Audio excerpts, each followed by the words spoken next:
Welcome to the Alcohol Minimalist Podcast. I'm your host, Molly Watts. If you want to change your drinking habits and create a peaceful relationship with alcohol, you're in the right place.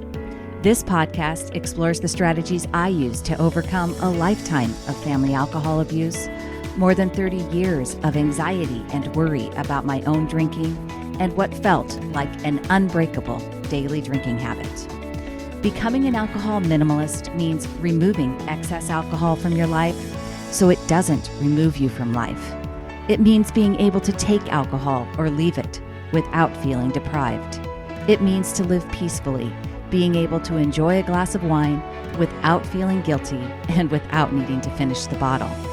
With science on our side, we'll shatter your past patterns and eliminate your excuses. Changing your relationship with alcohol is possible. I'm here to help you do it. Let's start now.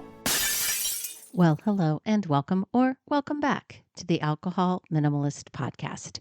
With me, your host, Molly Watts, coming to you from, well, it's not quite as verdant. Well, it's probably still as verdant, but it's a very, very soaky, soggy, wet Oregon again.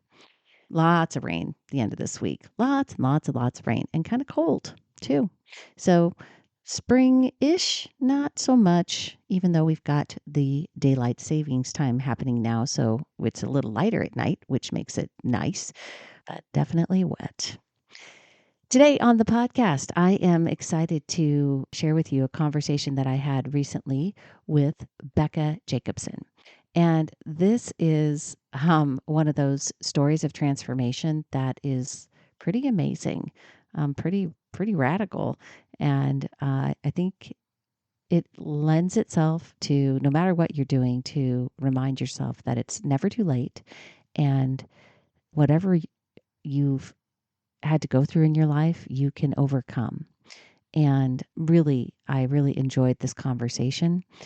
Becca is the author of the international best-selling memoir, Prostitute to Professor, A Guide to Radical Transformation. She also hosts the podcast Sober Living Snippets. And she, obviously, you can tell from the title of the book, has a very unique story to share. And she really talks a lot about, in the book and in her coaching practice, about overcoming lots of self-limiting beliefs and how we can do that and how we can actually see obstacles as opportunities for growth. Just lots of wisdom here and interest, and I think some funny little side notes too, but very, very human. And I really enjoyed my conversation with Becca. So I will link things in the show notes, how you can learn more about her, pick up the book. But here is my conversation with Becca Jacobson. Hey, good morning, Becca. Thank you so much for being here on the Alcohol Minimalist.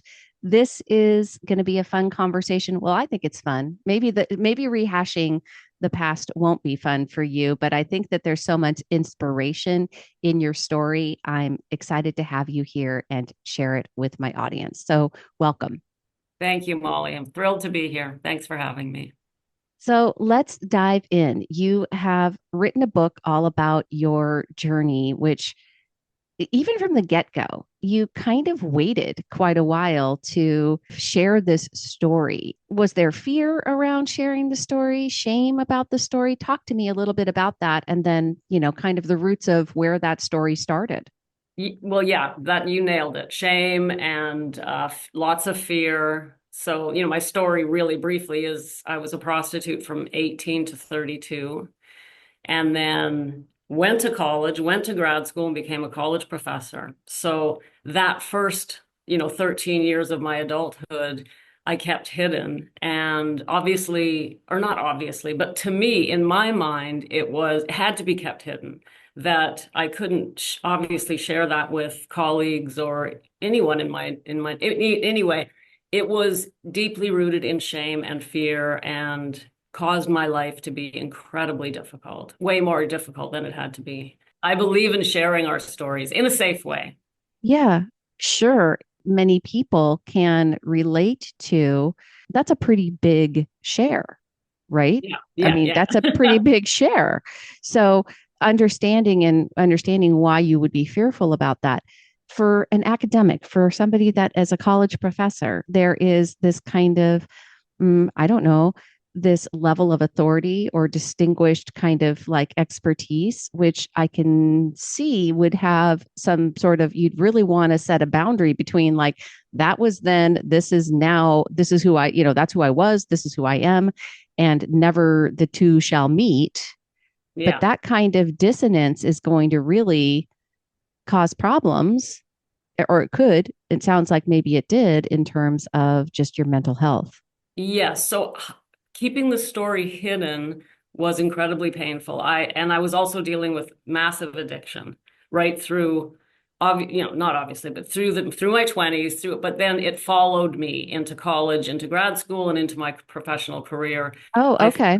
Yeah, like I thought, oh, all I know, I'll go to college and then I'll be able to stop drinking. And it didn't work. Right? Oh, I know, I'll get a really good career and that'll help. It didn't help. But anyway, to answer your question, I didn't share my story with the world until the very end of my career. I'm on my 19th year as a college professor, and I knew I was leaving. Mhm. I don't know what it would have been like. I was there 1 year when I published the book.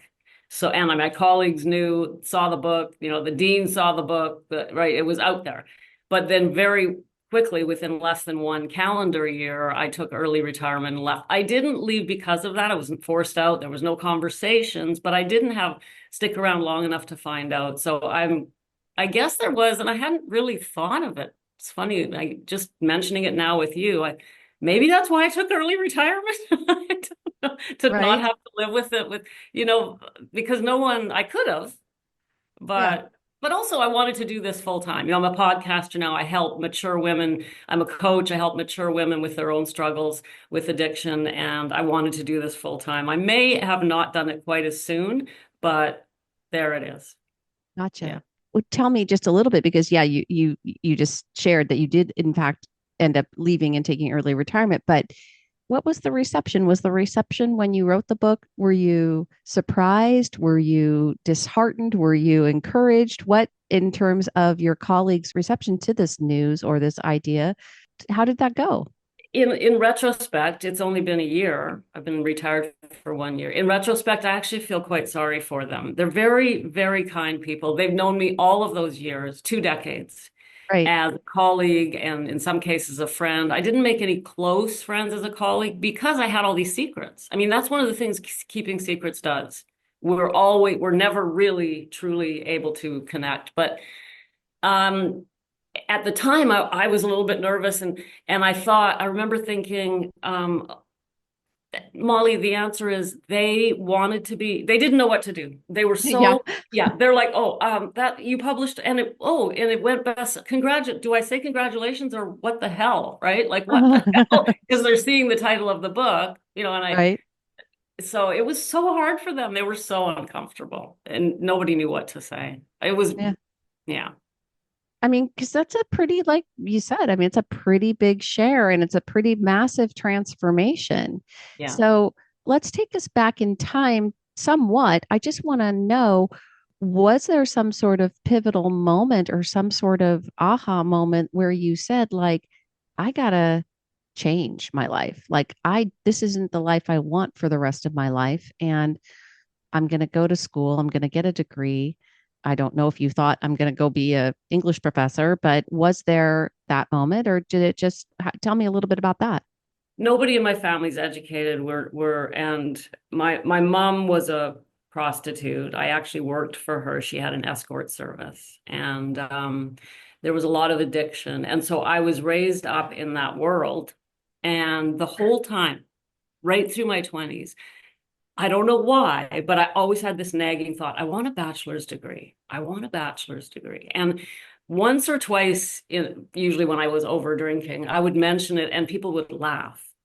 So I stopped talking about it. But in the back of my mind, Molly was always like, I know I can do something with my life, but there was no opportunity, no, right? So it was very, very difficult. And then in my early 30s, on my 11th trip to the emergency detox, because I was just it was a horrible, horrible decade, my 20s. I remember laying there in so much pain and regret and just like, what the hell am I going to do? Just exactly like you said, that was the thought, like, well, you know what?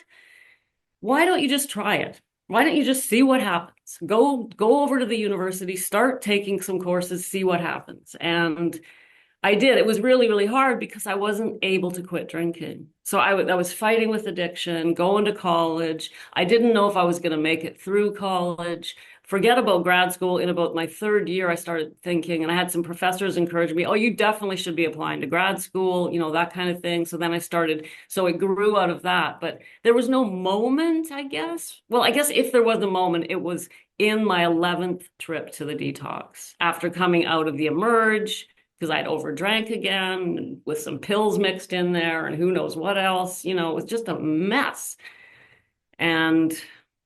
But yes, it was that thought, I want to do something different with my life. And I had a sister a year and a half older than me.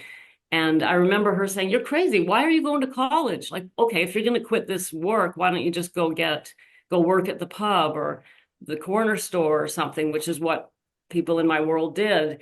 And I said, I want to do something in my life. 20 years from now, I want to be somebody. And I remember saying that, and it worked. Yeah. So was your sister living this life too?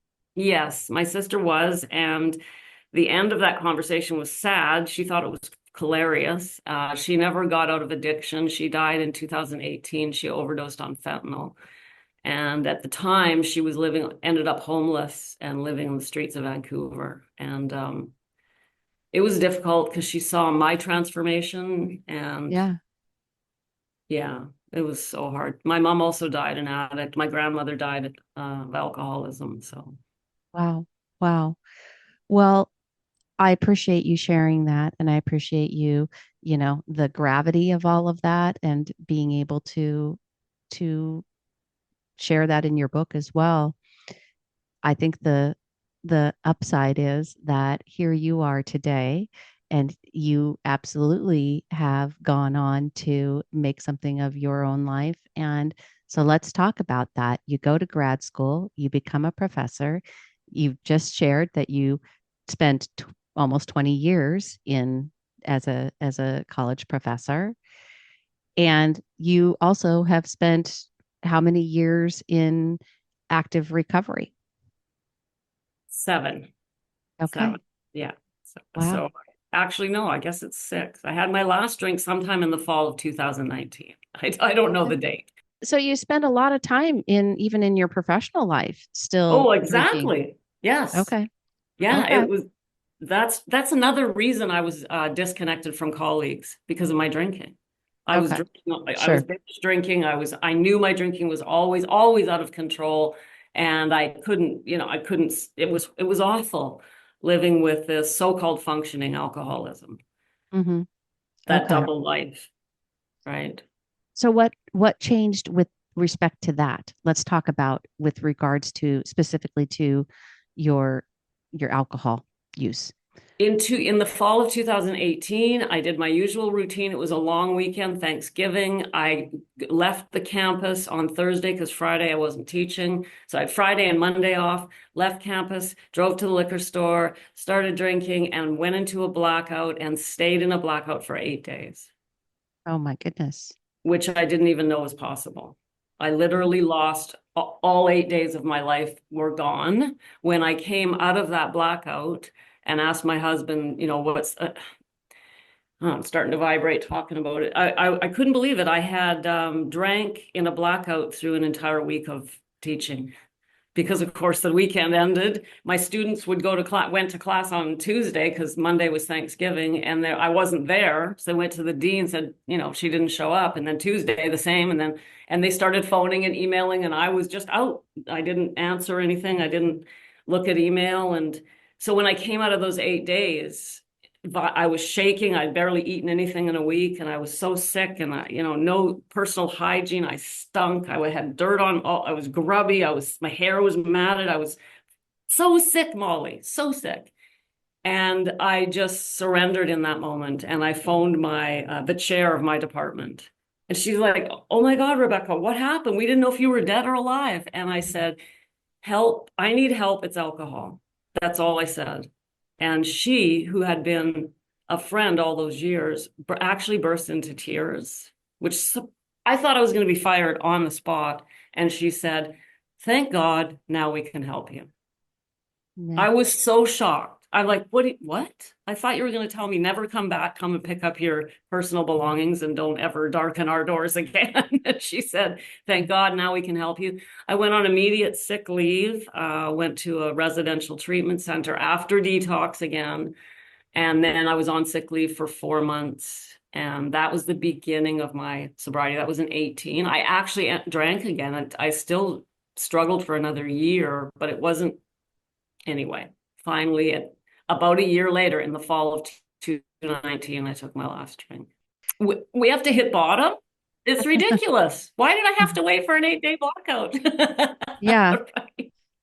Well, and I hope, I mean, one of the reasons that my podcast exists is because I really believe that people should be, before we reach that point, we are looking at our relationship with alcohol. If people are listening to this podcast, that's most likely because they feel like they want to change their drinking habits.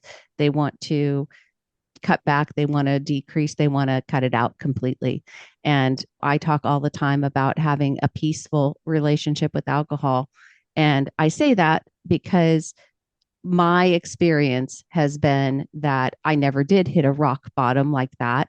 I wasn't typically a binge drinker, but I was a daily habit drinker. And my own mother passed away as the result of an alcoholic binge, but not until she was 81 years old, which is almost unheard of. And, when you're an alcoholic, or someone with severe alcohol use disorder.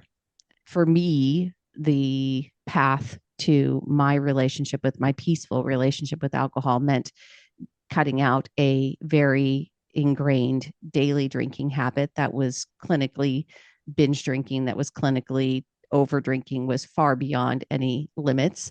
And I think that what you and I, and what most people that I talk to who are in active recovery or who have chosen to be completely alcohol free, which I say all the time is a great choice. If that is your, and clearly that is your most peaceful relationship with alcohol, is to be completely alcohol free. Yes. Yes. Yes. Yeah. Yes. Right. Yeah. Understatement. I can't Understatement. drink. Yeah. Yeah. Understatement. And I think that at the core of that conversation, no matter what, and I say this to people all the time, no matter how much you're drinking, whether it's a daily habit, whether it's binge drinking, we have to be willing to address that underlying reason, that underlying cause. There is something there that we are trying to change by drinking alcohol. We believe that if we drink alcohol, we'll be able to numb away negative emotion. We'll be able to turn off our brains. We'll be able to escape. We'll be able to create fun, active. Some people that's, it's their reward, it's their joy. We are outsourcing our emotional needs, and something that we believe about alcohol is that it will do it for us. And it isn't Yeah. true. And it's anything that alcohol does for us is transitory at best and destructive at worst. And so we have to be willing to do the work of diving a little bit deeper and finding out what is going on internally. So it sounds like that kind of work also maybe you didn't do until No. later. Is that accurate? Yeah, no, I mean, absolutely accurate. And I can see now that, I mean, think about it. There I am trying to live this. I've got this big secret from the past, the 13 Yeah, years as I've gotta ask, did you tell your husband? Did oh your yeah, my husband know? husband, yeah, yeah. Okay. He knew from the very first day. The day I met him, I'm like, you don't want to know me. Here's me. Here's who I used to be, kind of thing. But and I met him very early. I was anyway, yes. But for me, hiding my past and hiding my drinking and trying to live this life that I built, and which was just completely overshadowed by all that. And I didn't deal with any of it. I just tried to drink it away. Well, just not consciously. I didn't consciously say, well, I'll Yeah. drink it away. We don't do No, it like, nobody does. Yeah, no, no, right. right. But it doesn't work, Molly. You're right. And we have to have the courage to step up and say, okay, what the hell's going on here? What am I running from? There's no question about it. Mm-hmm. And it doesn't have to be 13 years as a prostitute. And you don't have to share it with the whole world, which was not my original intention. I was journaling, therapeutic journaling, which got it started, right? But yeah, we have to face, why are we drinking? Oh, yes, I couldn't agree with you more. Hey there, it's Molly taking a quick break to talk with you about Sunnyside. You all know that Sunnyside is my app of choice and my recommendation for a tool to help you create sustainable change around your drinking. One of the things that I love about Sunnyside is their commitment to improving the user experience, and that has been a constant since I started working with them nearly 3 years ago now. Since June this year, they have added the Android version of their iOS app, so now it's available for Apple users and all Android users. It's the same Sunnyside experience across all of those devices, and it's just another example of their commitment to improving the user experience. Another example would be the fact that now you can set it up for push notifications. So you can take all of the daily texts, the reminders, and put them into a push preference so that you determine how you want to receive the support from Sunnyside. I would love for you to check it out. Go to www.sunnyside.co/Molly to get started with a 15-day free trial today. So you said that you went through a residential treatment facility, but then you still were drinking for maybe a year or so after. Yeah. So were you in that year following, were you continuing to do counseling, continuing to work on all the emotional stuff? Yeah, the treatment center, which I didn't know at the time until I arrived, was 12-step based. I almost left. I was looking for a reason to leave, right? Anything would have done it. So that was, anyway, I stayed, and I'm like, okay, whatever. So that was what I did for the 8 weeks. They introduced me to 12-step, and it was a lot of that. And so when I got out, I had nowhere else to go. And so I continued that, but also drank. I drank the day that they let me out. And, I don't know why. I mean, whatever, it doesn't matter why. But then I started going to meetings nearby, and that year was very, very difficult. It was touch and go. Which way is she going to go? Is she just going to go back, or is she going to get this? And I didn't even know. And I drink, and then no, I'm not going to drink. And then I wouldn't drink, and then so it wasn't. Yeah, and slowly, and I was getting counseling, and lots of stuff. I was trying really hard. I was like, this has to be the time. This has to be the moment in my life. There I am. I'm 52 at that time. And like, this has to be the turning point. And I couldn't see the clear path, but I just kept trying everything that was in front of me. Right. And eventually took my last drink. I didn't know it was my last drink that day. So that's why I don't know the date. I thought, well, I'm like, oh, I don't want this. And remember throwing it down the sink. I took one drink out of that bottle, threw it down the sink, and never had another one. But yes, I was trying hard. You talked about the 12 steps and the 12 based. Most recovery programs around the United States are 12 step based. I mean, huge percentage of them are.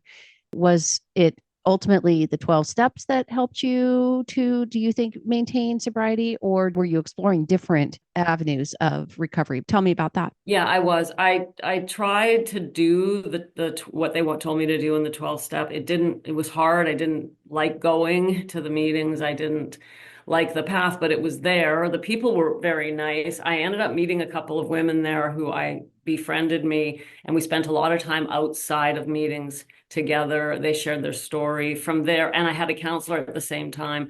Then I started doing more exploration online to find out more about recovery. I ended up getting a recovery coach, which was completely different than anything I'd ever experienced. Yeah. Because I had many, many counselors over the years. I had my first drug and alcohol counselor when I was 21. It's been a big problem for a long time. And I every time it's like, sit here and talk about your past. It drove me, and I'm like, I don't want to I don't want to sit there anyway.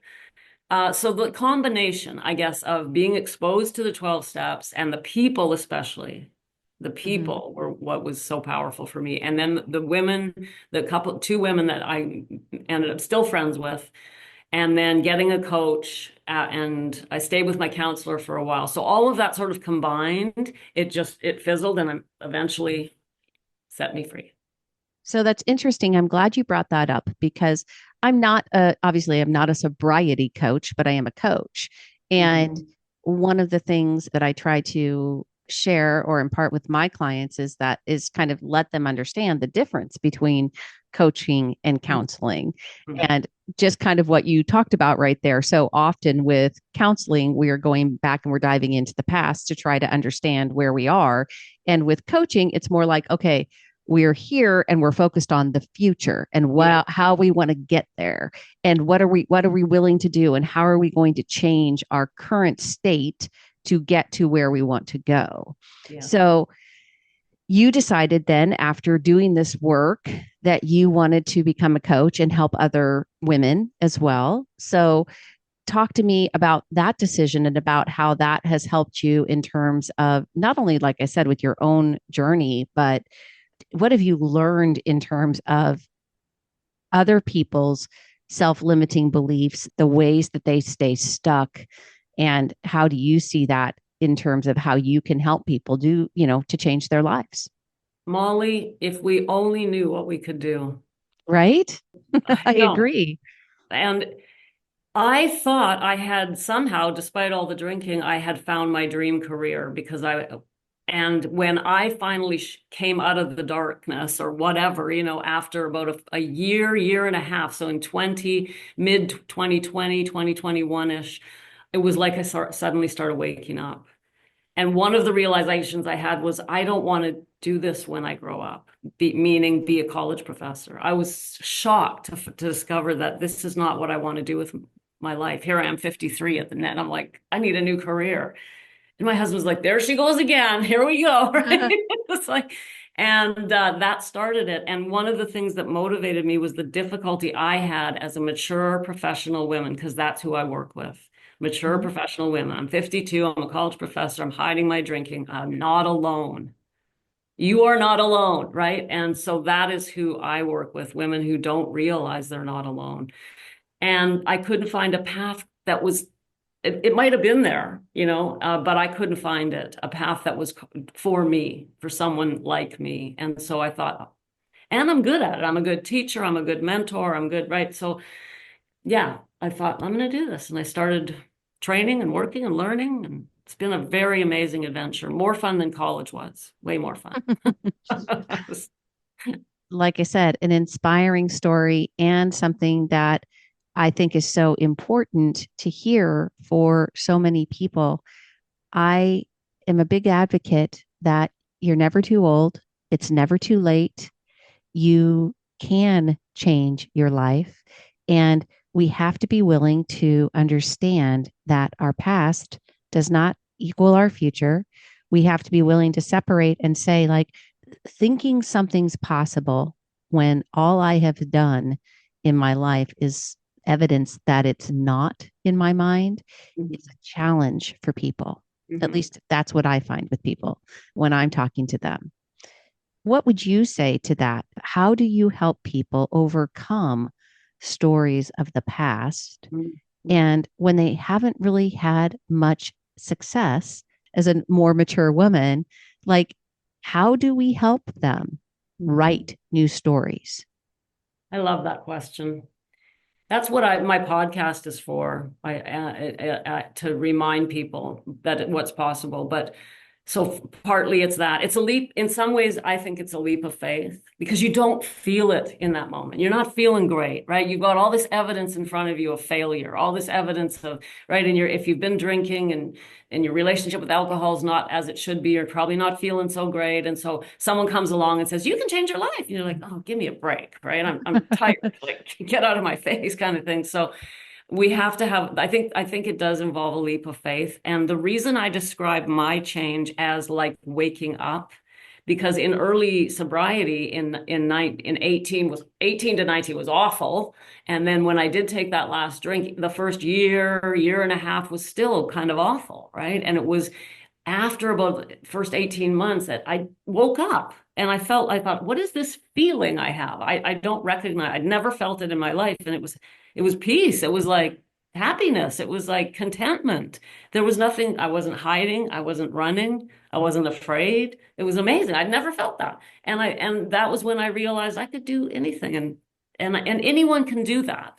I'm not saying you have to write a book and become, quit your job, but I'm always encouraging women to believe that it's never too late, which is what you just said. I couldn't agree more, Molly. So I hope that helps. Yeah, absolutely. You and I could chat all day long, I'm sure, about these conversations and about, working on your mindset and working on belief around being able to become a better version of yourself. And one of the things that I want people to hear from our conversation, and I think they have, is that, yes, we are talking about behavior change and life change in the context of a relationship with alcohol, because that's, for me, though my journey wasn't through rock bottom and to complete sobriety, for me, that albatross that I had around my neck, living with a mother that died of severe alcohol use disorder, living with that daily habit that I felt like I could never escape from and that I was not strong enough to change. That for me was what started me on a life of understanding that anything was possible. And so while it's not the same path, it's not the identical, it's all possible. It's possible if it's my story, it's possible if it's your very dramatic story. And people, I hope, from our conversation will hear that more than anything, that what you want to do in this world, what changes you want to make, the version of you that is just waiting to become is available to you, and it's possible. And go get the help you need. Work with a coach if that is something. I don't know for you. I'm assuming that you would agree with me, because I know for me, having a coach was really transformative, was very pivotal in that journey. Yeah. But regardless, keep listening to the content, keep reading the stories, folks, and keep taking the action. You got to do it. You got to actually show up and start working on changing your thoughts, changing your beliefs around what's possible, but it is possible. Rebecca, can you tell people where to catch up with you, where to find more about you? Sure. Thanks, Molly. I couldn't agree with you more. I just thank you. I love what you just said. Yeah, I have a podcast called Sober Living Snippets. It's on all the podcast providers, and it's daily 10-minute snippets, 10 to 15 minutes on sober living. Sober Living Snippets for 40 plus women. And you can look me up on Facebook, on Instagram, and also at Becca Jacobson at beccajacobson.com. Awesome. And I will link all of that in my show notes, folks. And the book title is Prostitute to Professor, A Guide to Radical Transformation by Becca Jacobson. It's on Amazon. I know. Right? This is a big story, folks. This is a big transformation. So, Becca, thank you so much for being here. It was an absolute delight. And I wish you all the best in your continued well-being and the work you're doing to help mature women change their lives. Thanks, Molly. It's been an honor to be here. Thanks for listening to the Alcohol Minimalist Podcast. Take something you learned from this week's episode and put it into action. Changing your drinking habits and creating a peaceful relationship with alcohol is 100% possible. You can stop worrying, stop feeling guilty about overdrinking, and become someone who desires alcohol less. I work with people in 2 different ways, and you can learn about them over at my website. Go to www.mollywatts.com/workwithme, or reach out to me directly. Shoot me an email, molly@mollywatts.com, We'll jump on a call and decide what might work best for you. This podcast is really just the beginning of our conversation. Let's keep it going. If there's one thing I know, it's that change is way easier when you stop trying to do it alone.